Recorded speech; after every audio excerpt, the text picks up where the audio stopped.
Ese programa de Globoeconomía lo pasan en CNN y invitaron al programa al presidente de una aerolínea que se llama Volaris, que es una aerolínea de bajo costo, y menciona en la entrevista la importancia de los costos y la distribución entre costos fijos y costos variables para lograr ellos solventar los problemas que han afrontado durante la pandemia. Entonces yo los invito a que escuchen a que vean el video. Yo ese lo escuché en un podcast, también está en Spotify, ahí lo pueden escuchar y van a poder ver el video que vamos a ver hoy en la clase. Adicional, el día de hoy les estoy poniendo la tarea para el caso que vamos a tener en el curso para el cual tenemos asignados puntos. Se trata de continuar con el análisis microeconómico de las tortillerías que ya empezaron. Por favor, ese trabajenlo con los mismos, no recuerdo, yo creo que era individual lo que hicimos. Entonces ahora, por favor, háganlo en grupo. Y ahí se les da toda la descripción en la tarea de las actividades que tienen que realizar y tienen que hacer un video. Yo les pedí ahí que me manden el video o el enlace. Eh, no sé si en el grupo de Teams podemos eh, colgar enlaces de videos, ahí los podríamos agregar. Y la primera, les puse dos entregas, dividí el trabajo en dos partes, hay una entrega para dentro de 2 semanas y la entrega final es para dentro de 4 semanas, es decir que tienen, creo yo, el tiempo razonable para poder hacer el análisis y considero que el producto del ejercicio es que van a poder aplicar los conocimientos que hemos estado aprendiendo aquí en el curso. Así es de que por favor pónganle bastante empeño a ese trabajo, vale 10 puntos eh, y les puede pues, apoyar y ayudar para su nota final. Vamos a ver entonces el video, por favor, pongan atención.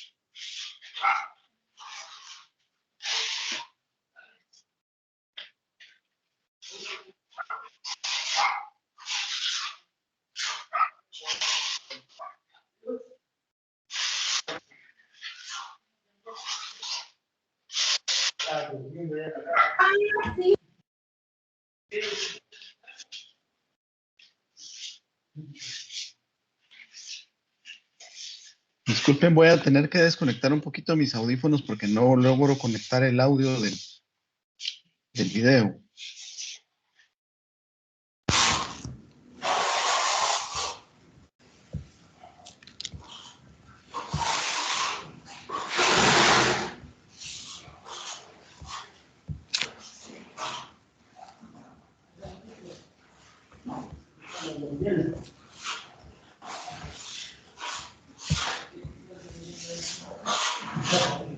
¿Sabes cómo ganar hasta 25,000 puntos o más, equivalentes a 2,000 quetzales?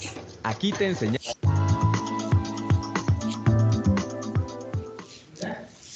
El oligopolio es una estructura que está integrada por pocos oferentes de un producto homogéneo y muchos demandantes en un mercado con barreras de entrada y de salida.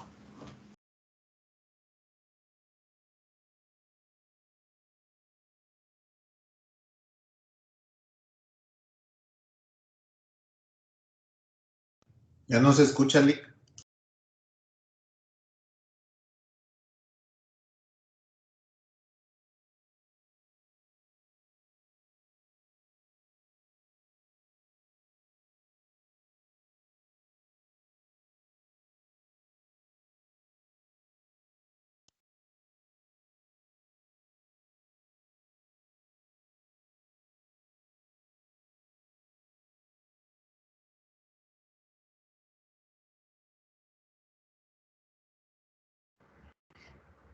Licenciado, ¿no se escucha? No se escucha, no se escucha.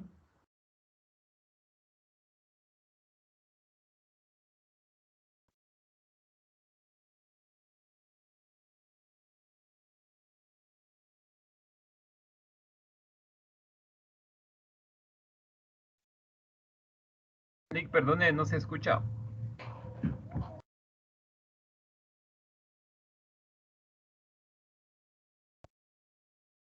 Está hablando, pero tiene apagado el micrófono, Nick. Perdone.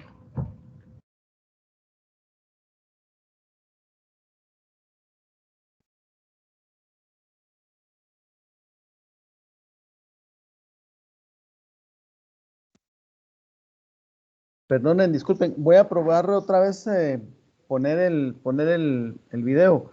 Al inicio creo que tiene poco sonido, pero después se nivela un poco, por favor. Me vuelven a decir si no lo oyen.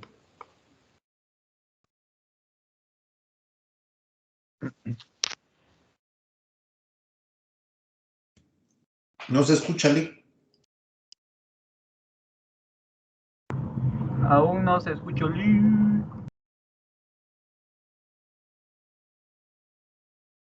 Permítanme. Lick es que cuando comparte la pantalla ahí tiene que activarle que Para pase el permanecer en sonido. el Sí, mercado, las empresas ahí ya lo escuchan. Ahí, Hoy ahí sí, ya hoy se sí. oye, bueno. Muy bien. Muy bien, gracias.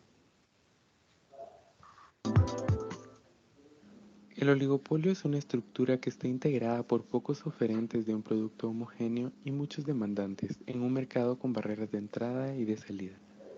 Los oferentes cuentan con una participación relativamente grande en el mercado, por lo que no son tomadores de precios, sino que pueden influir en los mismos a partir de la información relevante con la que cuentan. Para permanecer en el mercado, las empresas oligopólicas deben de ser estratégicas. Su comportamiento debe reflejar las acciones de sus competidores y deben de considerar cómo creen que sus competidores reaccionarán.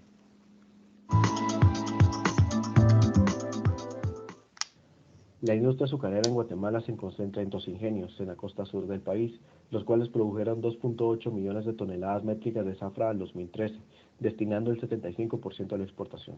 La estructura del sector representa un oligopolio administrado desde 1957 por la Asociación de Azucareros de Guatemala, entidad que asigna cuotas de producción y de exportación, regula los ingenios y fija los precios dentro del país. La integración vertical, la prohibición de competir por precios, la obligación de fortificar el azúcar con vitaminada, el arancel a la importación del 20%, la importancia del producto dentro del mercado local en alimentos y el proteccionismo por competitividad permiten la permanencia en el tiempo de este oligopolio organizado. En Guatemala son 4 las firmas importadoras de petróleo: Shell, Chevron, Blue Oil y Puma Energy. Al ver los precios diarios de petróleo del Ministerio de Energía y Minas, lo único que destaca es que los precios nacionales están entre un 40 y 30% arriba del precio internacional, lo que llama la atención tomando en cuenta que es un margen de ganancia sumamente alto. Un ejemplo de la colusión existente es que el precio internacional más alto de petróleo en el 2008 fue de $145.98 y el precio nacional es de 36 quetzales. Aunque cuando 3 años después el precio internacional bajó a $86.63 por barril, el precio nacional apenas disminuyó en 1.50. La industria de telecomunicaciones surgió como un monopolio estatal, conocido como Guatel, que posteriormente en 1996 se privatizó con el objetivo de generar un mercado de competencia. El marco legal falló en proveer autonomía total al ente regulador, denominado como Superintendencia de Telecomunicaciones, y su debilidad en el ejercicio de sanciones en materia de apoyo judicial y extrajudicial derivado del juego de intereses políticos. Esta falla ha imposibilitado disuadir la competencia desleal y los abusos por parte de operadoras que ejercen posiciones de dominancia. El mercado actual de la participación en la telefonía móvil está distribuido en un 50.68% para Tigo, 27.22% para Telgua y 21.8% por Telefónica. Entre estas tres compañías se manejan más de 24 millones de líneas para el uso único de telefonía móvil. El caso de la cerveza en Guatemala es que en un principio fue un monopolio, pero actualmente se encuentra bajo la estructura de un oligopolio. Ambev y Cervecerías Centroamericanas son las empresas de cerveza Estas tienen repartido el mercado de las cervezas conforme a marca, a pesar que Ambev haya bajado sus precios, utilizando al Estado para mantener esos privilegios arancelarios y evitar que surja competencia, provocando una restricción de la libertad de la comercialización. Cervecería Centroamericana afirma tener una participación del 80% del mercado, mientras que Ambev debería de tener 20%. Sin embargo, en esta última se estima que su participación en el mercado sea de un 30%.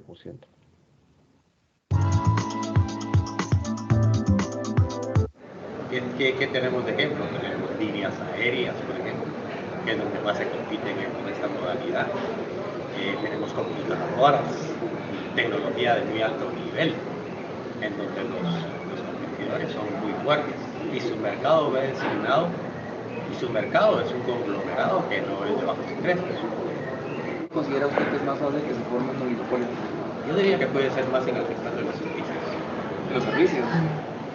Por ejemplo, los servicios aéreos. Los servicios de informática también puede ser. En la telefonía. También es típicamente, aunque es más que todo, raya en lo que es una competencia monopolística. Pero como son pocos, no son más que no llegan ni a 10 empresas, podría tratarse de un monopolio. Y no necesariamente compiten con precios.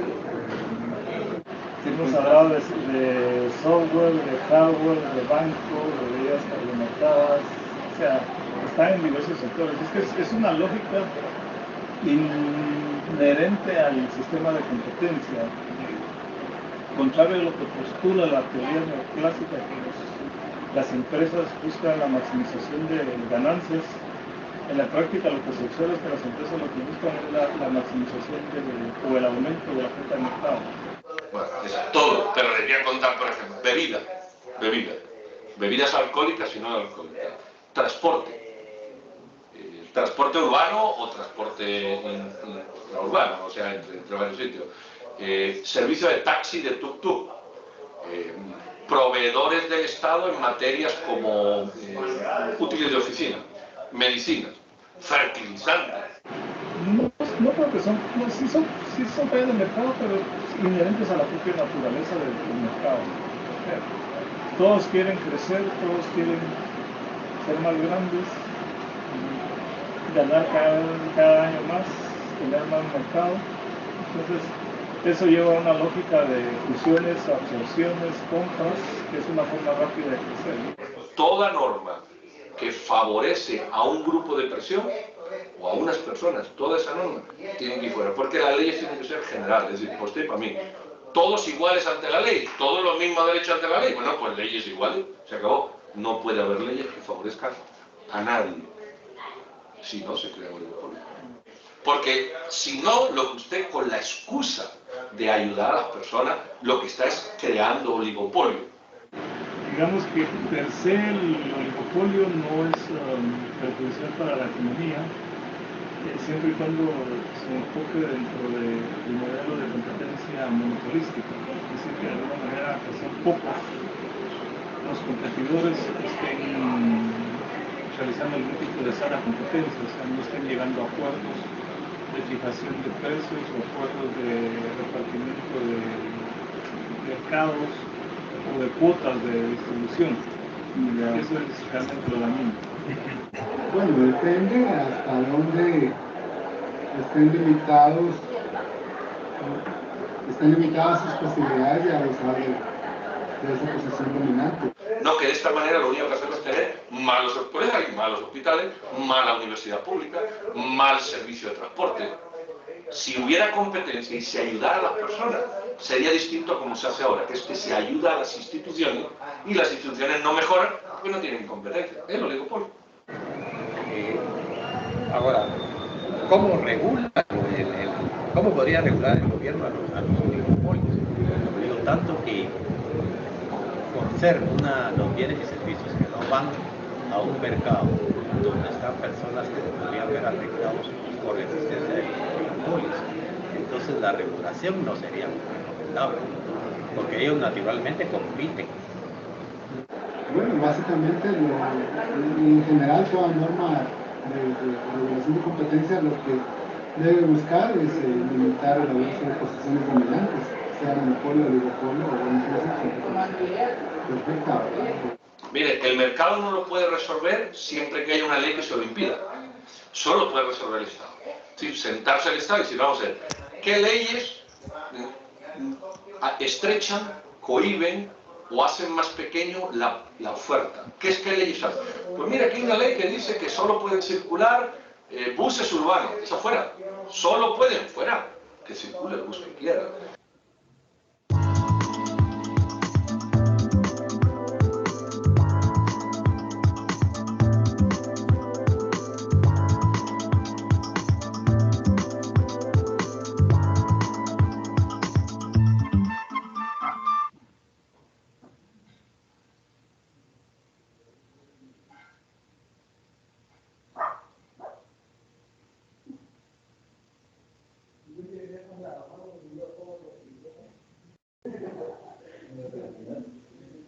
¿Sí lograron escuchar y ver el video bien?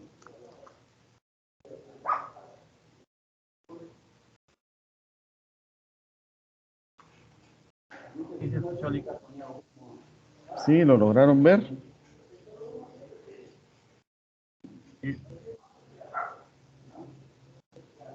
Pues bueno, este video pues habla un poco de los oligopolios en Guatemala y mencionan algunos que son importantes, ¿verdad? Como la cerveza, telefonía, los bancos, las universidades, ¿verdad? Y pues entrevistaron a algunos catedráticos. El licenciado Jorge García da el curso de microeconomía en Campus Central. El licenciado Guillermo Díaz es el coordinador de la carrera de economía en la Universidad Landívar. Y el licenciado Eric Coyoy también es, creo que director académico de nuestra facultad. Y había otro señor ahí que es de otra universidad, pero él no es economista. Sin embargo, pues se habló un poco de la integración de los oligopolios y cómo se pueden regular, ¿verdad? Entonces, hoy vamos a proceder a hablar un poco sobre los oligopolios.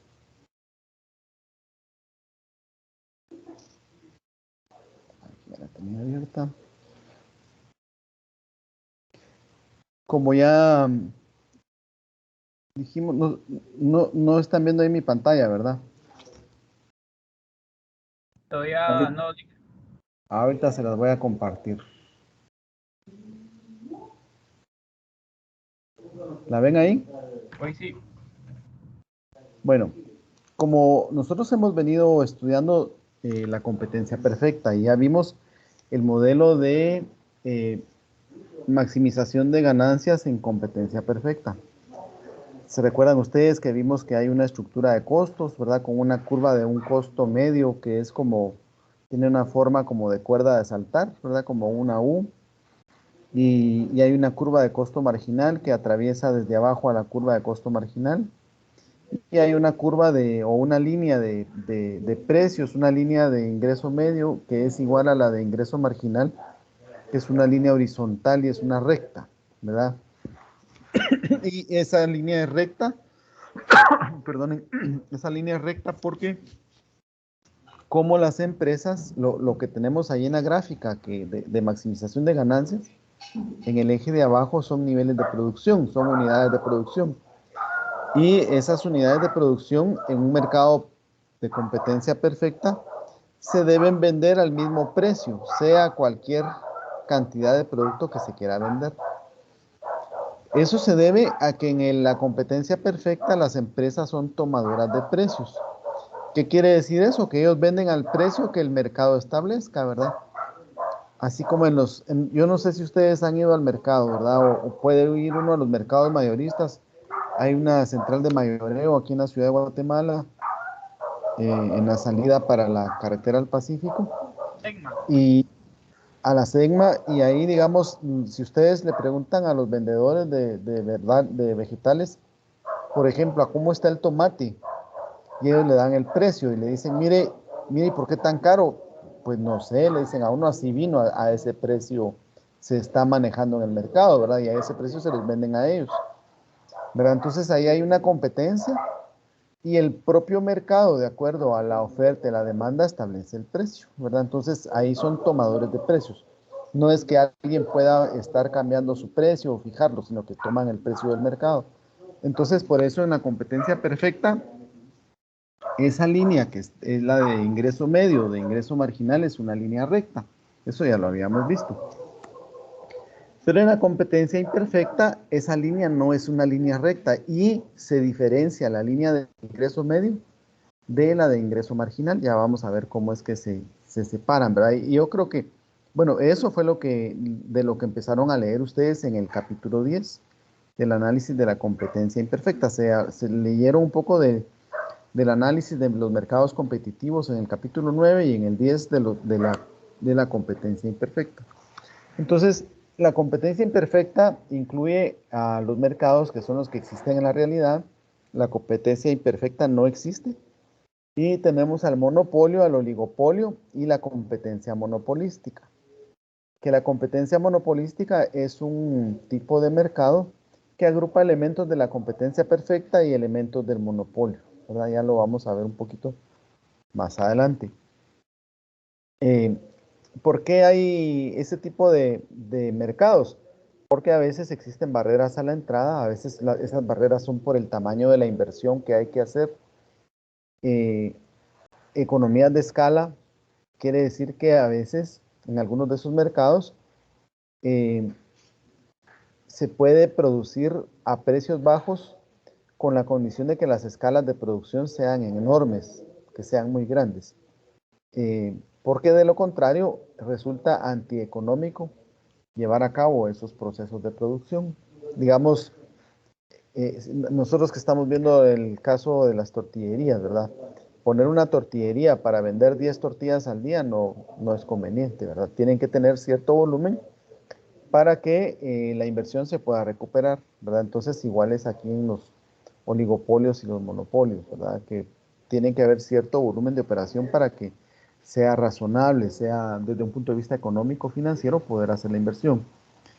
¿Qué desventajas tiene la competencia imperfecta? Restringe la producción. Ya vamos a ver con ustedes que en un mercado de competencia imperfecta, al final, si uno lo compara o como estuviera funcionando en competencia perfecta, se produce menos cuando no hay competencia perfecta, se produce menos. Un oligopolio produce menos que un mercado de competencia perfecta, ¿verdad? Y entonces, consecuentemente, suben los precios de los productos y sale castigado el consumidor, ¿verdad?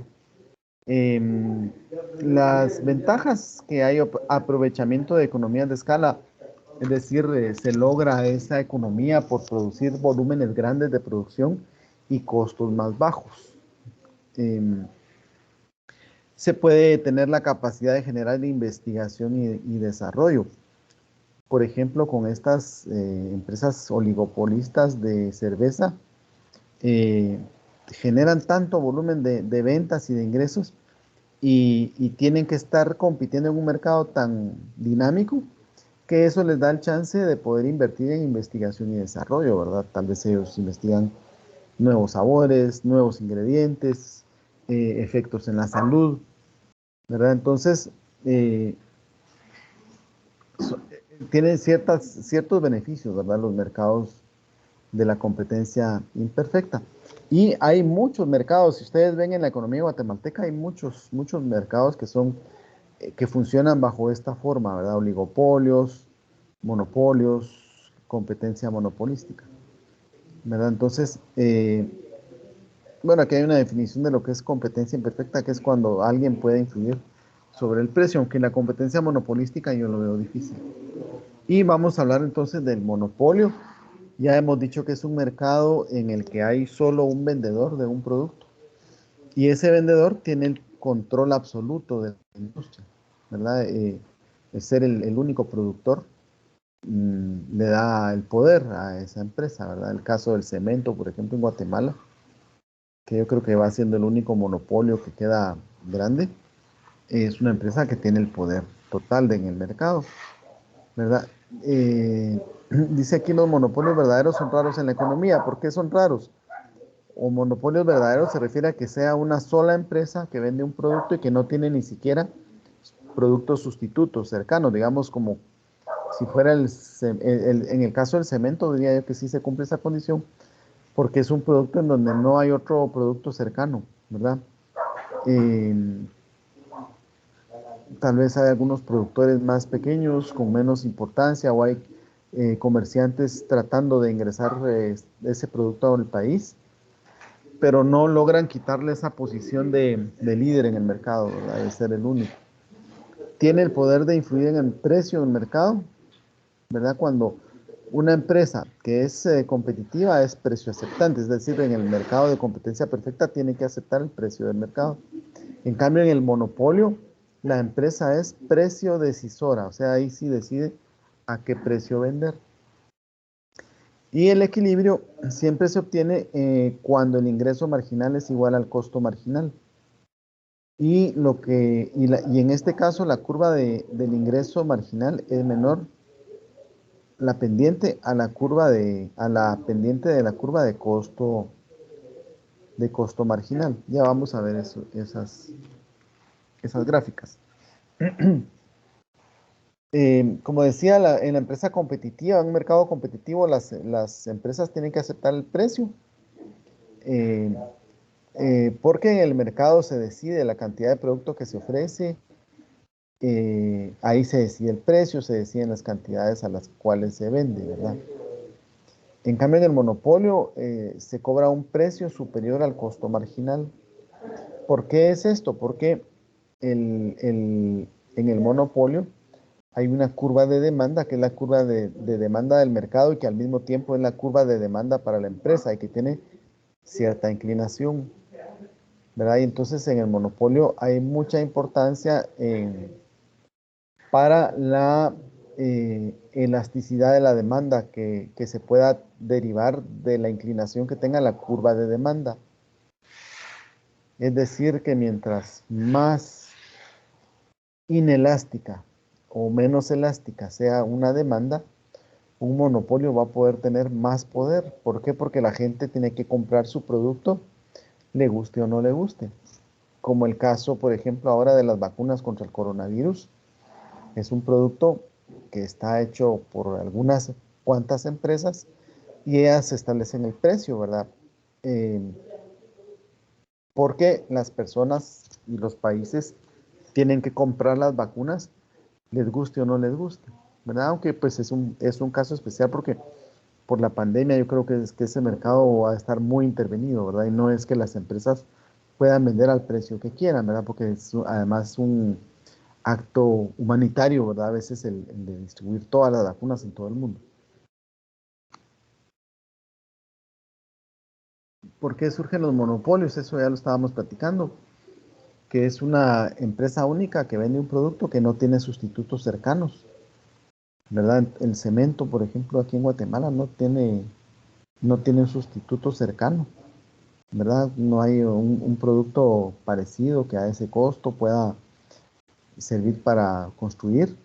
Están las barreras de entrada, que son las que generan esos monopolios. Esas barreras puede ser que alguien tenga la propiedad exclusiva de alguna materia prima, de algún yacimiento, de algún mineral. Las regulaciones gubernamentales, ya ven ustedes que en Guatemala y en muchos países no le pueden dar, por ejemplo, una frecuencia de radio a cualquiera, porque está controlado. Las frecuencias de teléfono, las líneas de teléfono, también el Estado concesiona ese servicio. Las carreteras privadas también son concesiones que da el Estado, ¿verdad? Entonces todo ese tipo de regulaciones puede ser que generen la existencia de monopolios, ¿verdad? La legislación sobre las patentes, la legislación sobre los derechos de propiedad, también son restricciones legales que muchas veces provocan que existan monopolios. El proceso de producción es lo que origina el monopolio natural, que es cuando una empresa puede abastecer a todo el mercado con un costo menor del que tendrían otras empresas, ¿verdad? Se llama natural porque es natural que exista, porque o tiene sentido, o tiene lógica económica. ¿Por qué? Porque si fueran más de una empresa, tendría un mayor costo, ¿verdad? Y entonces el precio al que se tendría que vender el producto sería mayor. Imaginemos que en un mercado hay una empresa que realiza cierto proceso productivo y abastece a todo el mercado. ¿Qué pasaría? Digamos, esa empresa tiene sus costos, costos fijos, costos variables. Tiene su gerente, tiene su junta directiva. ¿Qué pasaría si son dos empresas las que venden el producto? Las dos empresas tienen ese mismo costo de gerencia, gastos administrativos, su junta directiva. Entonces, digamos, el costo adicional de esa doble estructura origina que el precio, que el costo de las dos empresas sea mayor y entonces se tenga que vender el producto a mayor precio. Entonces, por eso se llaman monopolios naturales. O muchas veces, digamos, si en el caso de una carretera o de un ferrocarril, digamos, que fuera de una ciudad a otra, digamos, de Guatemala fuera a Zacapa el tren, no tendría mucho sentido económico poner dos trenes, porque entonces ya tienen que usar dos líneas y los costos se disparan, ¿verdad? ¿Cómo toman las decisiones las empresas del monopolio? Cuando vimos la competencia perfecta, dijimos que las empresas en esos mercados solo pueden decidir cuánto producir, porque no pueden manejar los precios y las estructuras de los costos ya están establecidas. Entonces, esas empresas en el mercado de competencia perfecta solo tienen la opción de decidir en qué nivel de producción ubicarse, ¿verdad? Y dependiendo del nivel de producción en el que se ubiquen, así va a ser el costo de producción, ¿verdad? Y entonces así es como maximizan las ganancias. Sin embargo, aquí en el monopolio, vamos a ver nosotros que ellos sí pueden decidir cuánto producir y con eso pueden decidir a qué precio vender. Entonces ellos ya tienen dos variables, ¿verdad? Para poder tomar la decisión. Aquí como diferencias entre la competencia perfecta y el monopolio, se señala que ellos sí pueden influir en el precio, ¿verdad? Porque es una decisión que toma la empresa. Pueden alterar también los precios ajustando la cantidad que ofrece en el mercado. Digamos, un monopolio como el cemento, si deja de producir una semana y almacena la producción, puede ser que suba el precio, ¿verdad? Por la escasez que se puede generar, ¿verdad? Entonces ellos sí tienen ese control sobre cantidades y precios del producto. También los monopolios, es importante mencionarlo, que pueden jugar con la calidad de los productos, ¿verdad? Puede ser que vendan un producto a menor precio, pero de una calidad inferior. Dice aquí que mientras la curva de demanda de una empresa competitiva es perfectamente elástica, la curva de mercado del monopolio tiene una pendiente negativa. Otra vez la explicación, ¿verdad? Una empresa en el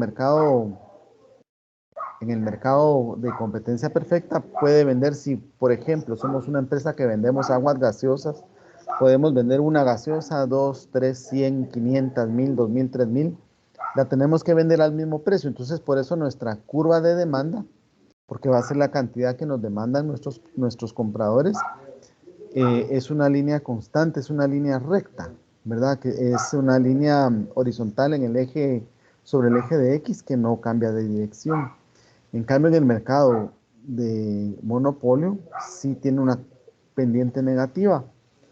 ¿Por qué? Porque la empresa sola, ella, se enfrenta contra toda la demanda del mercado. Entonces, recuerden ustedes que cuando se mira la curva de demanda de mercado, se demuestra que tiene una pendiente negativa, o sea que es decreciente, porque a mayores precios se demandan menos cantidad de producto, ¿verdad? Eso es lo que dice la ley de la demanda.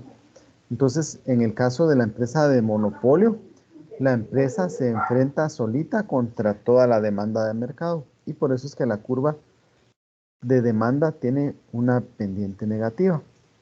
Les quisiera preguntar si les queda claro este tema de que la pendiente de la curva de demanda de la empresa monopolista es decreciente.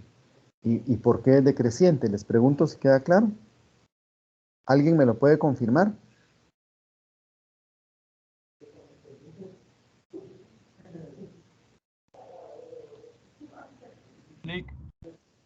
Adelante, lo escuchamos.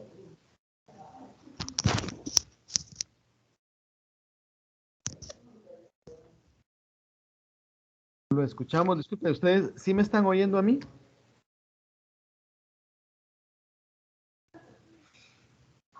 ¿Sí estamos conectados? Willy me puso que no se escucha y Kevin también. A las 13:41 me escribieron que no se escuchaba, pero yo creo que era el video, ¿verdad?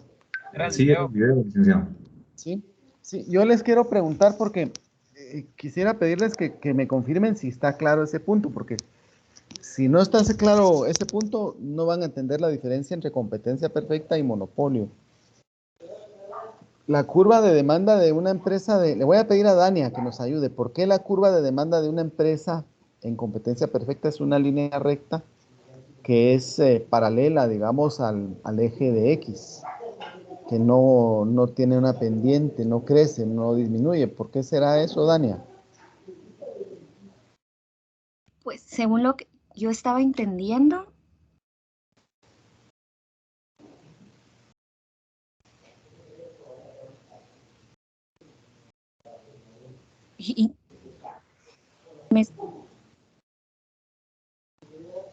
Como que se corta la señal, Dania. No sé si serán ustedes o seré yo o será usted.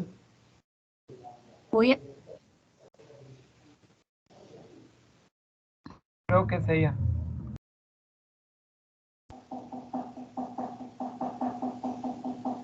Sí, se le fue la señal.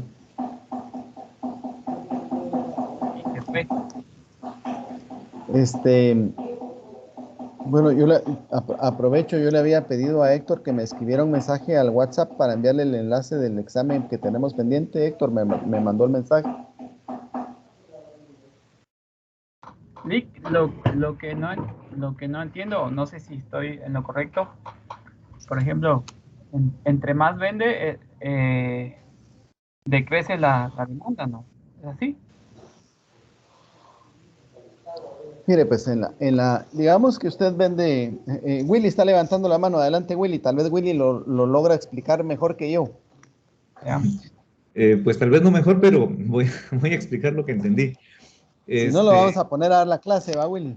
Con respecto a lo que preguntaba de por qué la línea es paralela al eje X en cuanto a la demanda de una competencia perfecta, es por lo que usted mencionaba, de que y se logra reflejar con los ejercicios que hicimos en las tablas que en las semanas anteriores, en donde no importando el nivel de producción que la empresa produzca, el precio siempre es el mismo. Entonces, si el precio está representado en el eje de las y estamos diciendo que en una competencia perfecta el precio se mantiene, entonces eso hace que la curva de la demanda en la competencia perfecta sea una línea recta paralela al eje de las X, ¿verdad?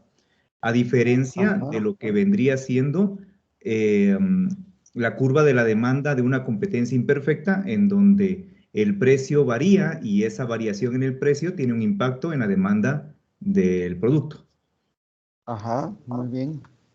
Digamos, si ustedes son dueños de una tienda en donde, ahí le están aplaudiendo, mire Willy, si ustedes fueran dueños de una tienda en donde hay muchas tiendas, digamos que hay un barrio en donde hay muchas tiendas, y ustedes venden aguas gaseosas, y el precio del agua gaseosa, no sé, es de $2.50, una gaseosa de esas de botella de vidrio, las normales, y ustedes quieren vender gaseosas, pueden vender las que quieran, que las van a vender al mismo precio, porque ese es el precio de mercado. Lo que les decía yo de los vendedores de tomate en Segma, ¿verdad? Que ellos dicen, mire, yo no sé por qué vino más caro, pero así vino y así lo vendo, ¿verdad? Más caro. ¿Por qué? Porque son tomadores de precios. Y entonces, esas libras de tomate que vende ese vendedor en Segma, si vende poquitas o vende muchas, las va a dar al precio de mercado, ¿verdad? ¿Por qué no puede vender más caro ese vendedor del mercado de ahí de Segma? ¿Por qué no puede vender más caro el tomate? ¿Por qué harían ustedes como? ¿No? ¿Tiene competencia? Porque hay competencia, entonces uno se va con el de la par, ¿verdad? ¿Y por qué no vende más barato? Pérdida. Porque pierde, ¿verdad? Pierde. Hay alguien levantando la mano, no logro ver quién es, pero lo escuchamos. Es Eric, dice. Adelante, Eric. No, solo era para comentar más o menos lo que dijo Willy. Porque al final ningún monopolio es cierto. Una empresa tiene el control de todo, ¿no? Y puede poner el precio que quiera. Pero no puede controlar o más bien obligar también a los consumidores a siempre comprarle. Va a haber un momento donde, por ejemplo, yo quiero comprar cemento, pero si está demasiado alto, yo no lo voy a comprar. Entonces, también no tienen una completa libertad de poner el precio. Aunque se podría entender que sí, pero también tiene un límite y no puede pasar de ahí porque simplemente lo que va a hacer es que sus costos se van a incrementar porque, o más bien, cuando no va a poder vender más porque los consumidores van a estar limitados por ese precio. Muy buen punto, Eric. Muchas gracias. En efecto, el monopolio es el que puede controlar el precio, pero se enfrenta contra la curva de demanda del mercado. Recuerden ustedes que la curva de demanda del mercado nos indica cuántas unidades de un producto está dispuesta la gente a comprar dependiendo del precio, ¿verdad? Entonces, esa es la curva de demanda del mercado. Y esa curva de demanda de mercado va a tener cierta inclinación dependiendo de la elasticidad precio de la demanda. ¿Se acuerdan ustedes que ya vimos la elasticidad precio de la demanda? Que es la que determina qué tanto la demanda reacciona cuando cambian los precios, ¿verdad? Entonces, si es un producto que es necesario, pues hay que comprarlo aunque el precio cambie, ¿verdad? Aunque suba de precio. Ahora, si es un producto que no es necesario para nosotros, si es fácil dejarlo, si sube el precio, con un poquito que suba el precio, lo dejamos de comprar. Es un producto con una alta sensibilidad, ¿verdad? Con relación a los precios, con una alta elasticidad, ¿verdad? Entonces, mientras más necesario sea un producto, o sea, mientras menos elasticidad de la demanda tenga, el monopolio va a tener más control, más poder, ¿verdad? Digamos el cemento. El cemento es un producto que tiene cierta elasticidad de la demanda. ¿Por qué? Porque para algunas personas pues podrá ser necesario construir en determinado momento, pero generalmente es un producto que si sube mucho de precio y necesitamos hacer una habitación, una casa, si sube mucho el precio ya no lo hacemos, ¿verdad? Ya no se hace, ¿verdad? Pues sí es relativa también qué tan necesario sea, ¿verdad? Habrá para quienes sea altamente necesario, ¿verdad? Alguien que no está que no tiene casa, que está durmiendo en la intemperie, ¿verdad? Y necesita resguardarse, sería algo muy necesario, pero si uno lo que quiere es una ampliación, una mejora en una casa, tal vez no es tan necesario, ¿verdad?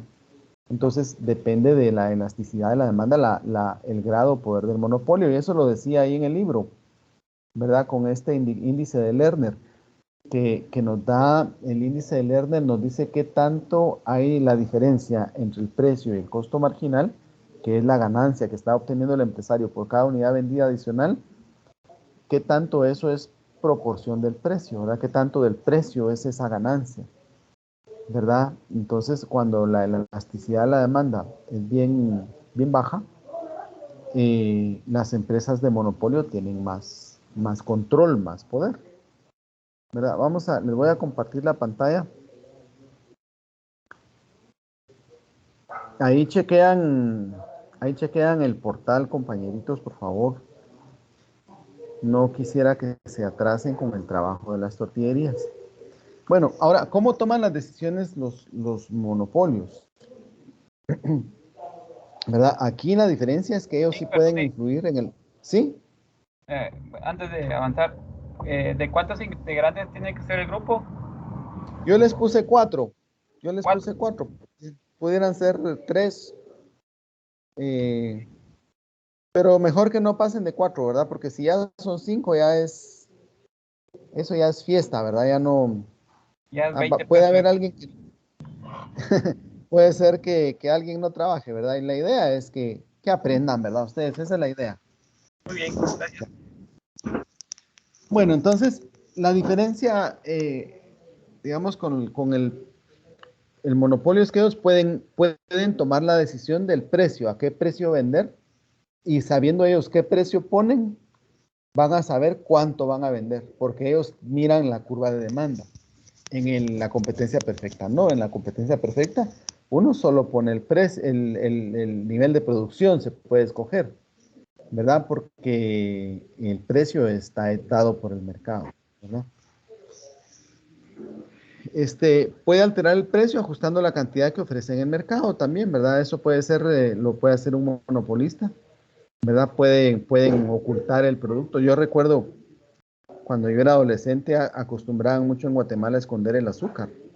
Había acaparamiento de azúcar y entonces se ponía escasa, ¿verdad? ¿O han visto ustedes aquí en Guatemala cuando empiezan a decir, a haber rumores de que no va a haber combustible, ¿verdad? Entonces empiezan las colas en las gasolineras y suben el precio, ¿verdad? Esto ya lo habíamos dicho, que la curva de demanda de una empresa competitiva es perfectamente elástica, o sea que es horizontal, ¿verdad? O sea, vamos a vender cualquier cantidad al mismo precio. La curva de demanda del mercado en el monopolio tiene una pendiente negativa, que es por eso, ¿verdad? Porque la empresa se enfrenta contra la curva de demanda del mercado. Si el productor sube el precio, los consumidores compran menos. Y si reduce la cantidad, el precio sube.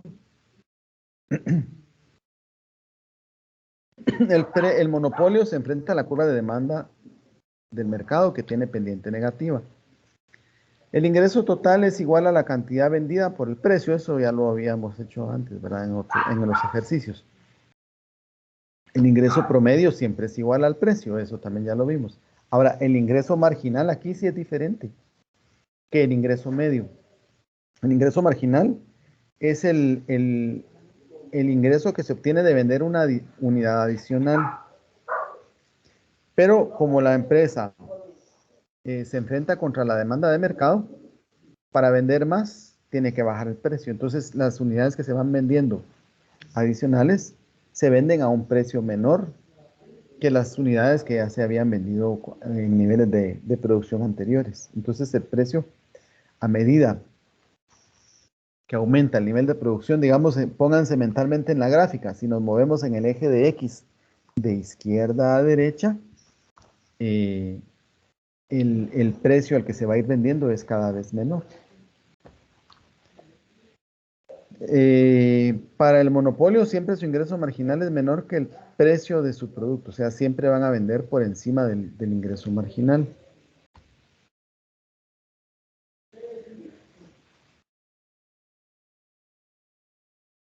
Asimismo, la curva de ingreso marginal del monopolio se encuentra por debajo de su curva de demanda.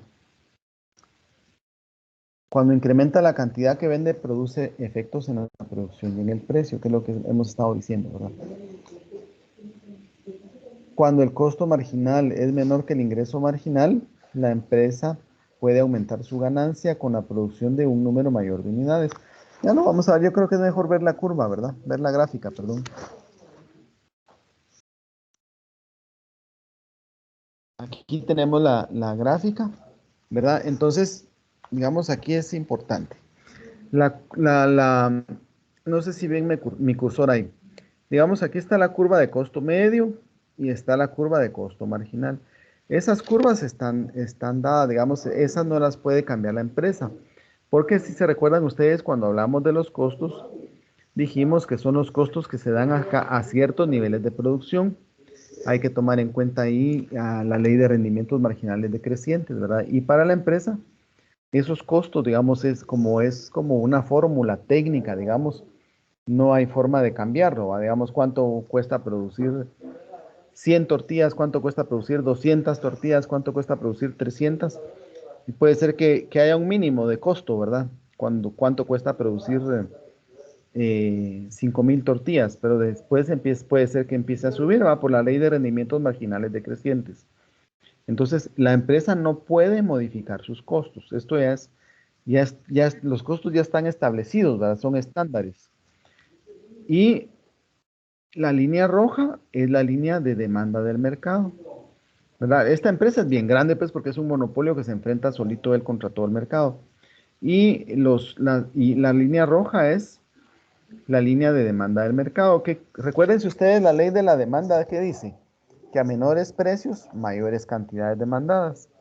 Y a mayores precios, menores cantidades demandadas. O sea que las cantidades que se demandan de un producto están en relación inversa a los precios. Entonces, esta línea roja es la línea de la demanda de mercado. Pero como la empresa está solita en el mercado, esa línea de demanda del mercado es al mismo tiempo la curva de demanda de la empresa monopolista. ¿Verdad? Entonces, por eso aquí se enfrenta solo contra esta línea.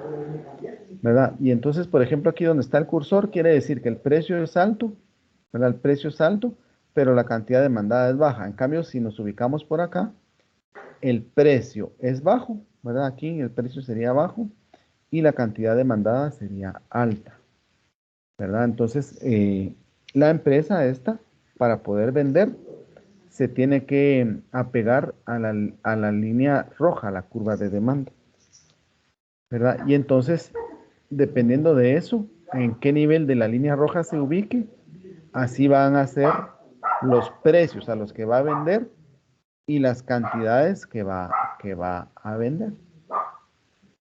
Ahora, ¿por qué la línea azul, que es el ingreso marginal, que es esta, es diferente que la línea de ingreso medio? El ingreso medio es la curva de demanda, nos dice, ¿verdad?, a qué precio va a vender la empresa, que al final es igual que el ingreso medio. Pero el ingreso marginal es diferente. ¿Por qué? Porque a medida que la empresa quiera ir vendiendo más unidades, ¿verdad?, se quiere ir moviendo aquí, tiene que ir bajando el precio. Y el precio al que vende esas unidades nuevas es menor que el precio al que vendió las anteriores, ¿verdad? Entonces, aquí esta línea roja se ve influida por el promedio. Es un promedio, ¿verdad? En cambio, esta no es el promedio, es el precio al que se van vendiendo las últimas unidades. Yo siempre pongo un ejemplo aquí con las notas de los alumnos. Si yo estoy calificando un examen y el promedio de las notas que van sacando los alumnos es de 80. ¿De cuánto tendría que ser la última nota o una nota de un examen nuevo para calificar para que ese promedio suba de 80? Tendría que ser más alta que 80. ¿Verdad? Y para que ese promedio vuelva a subir después de, si llegamos a un promedio de 82, tendría que ser una nota más alta que ese promedio. Entonces aquí pasa eso. ¿Qué precio tiene que ser o qué ingreso medio o qué ingreso marginal tiene que darse para que el ingreso medio baje? Un ingreso marginal más bajo, ¿verdad? Entonces, esa es la diferencia entre ingreso medio e ingreso marginal. Vamos a dejar la clase hasta aquí y vamos a seguir con esta gráfica en la próxima clase, el otro sábado. Y por favor, integren sus grupos y empiecen a trabajar.